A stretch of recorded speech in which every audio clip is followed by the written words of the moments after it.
இன்னைக்கு எபிசோட்ல விஜயா மனோஜ் கிட்ட ரோஹிணியோட அப்பா பெரிய தொழிலதிபர், அதனாலதான் 15 லட்சம் பணம் கொடுத்துருக்காருன்னு சொல்றாங்க. அதுக்கு முத்தவும் அவர் பெரிய தொழிலதிபர், அதனாலதான் கொடுத்தாரு. ஆனா ஏன் அப்பா ரயில் இன்ஜின் டிரைவர் தான், ஆனா இவனுக்கு 27 லட்சம் கொடுத்துருக்காரு, அதுதான் பெருசுன்னு சொல்றான். என் பேர்ல வந்த பணத்தை வச்சு எப்படி வந்து காட்டுறேன் பாருங்கன்னு மனோஜும் சொல்றான். பார்லர் அம்மாவோட அப்பா அவங்களுக்கு பணம் அனுப்பாம உன் அக்கௌண்ட்டுக்கு ஏன் பணம் அனுப்புனாங்கன்னு முத்து கேக்குறான். மனோஜ் பிசினஸ் பண்ண போறதால நான் தான் அவர் அக்கௌண்ட்டுக்கு போட சொன்னேன்னு ரோஹிணி சொல்றா. விஜயாவும் வழக்கம் போல மீனாவை வம்பு கிழக்குறாங்க. மீனாவும் ஏன் வீட்டுல இருந்து வாங்கி பொழைக்கணும்னு அவசியம் இல்ல, அவரு சொந்தமாவே உழைச்சி சம்பாதிப்பாருன்னு சொல்றா.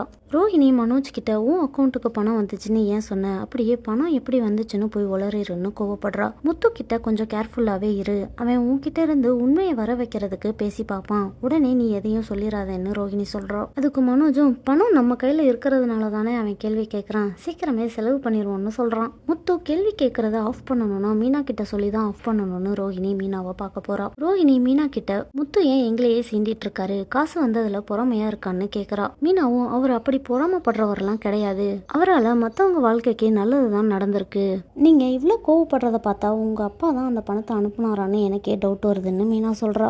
என் புருஷனுக்கு நான் கார் வாங்கி கொடுத்தப்ப நீங்க இதே இடத்துல வச்சு என்ன எவ்வளவு கேள்வி கேட்டீங்கல்லன்னு மீனா கேக்குறா. ரோஹிணியும் நான் இனிமே உங்க லைஃப்ல தலையிட மாட்டேன், நீங்களும் அப்படியே இருங்கன்னு சொல்றா. மீனா முத்துக்கிட்ட போய் நீங்க வாயை வச்சுட்டு சும்மாவே இருக்க மாட்டீங்களான்னு கோபப்படுறா. ரோஹிணி கிட்ட எதுக்கு அத்தனை கேள்வி கேட்குறீங்கன்னு சொல்றா. முத்துவும் கேள்வி கேட்டாதான் பதில் வரும்னு சொல்றான்.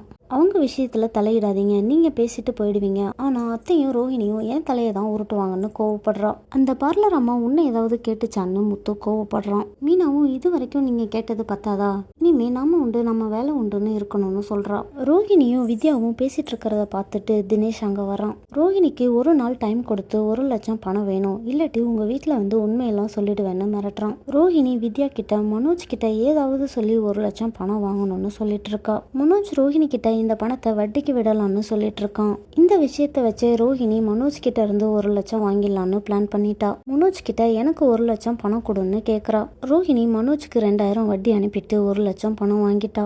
என்ன கேட்காம யாருக்கிட்டையும் பணம் கொடுக்க கூடாதுன்னு ரோஹிணி சொல்றா. ரோஹிணியும் மனோஜும் இந்த பணத்தை வச்சு உருப்படியா ஏதாவது பண்றாங்களான்னு இனி வர எபிசோட்ஸ்ல பார்க்கலாம்.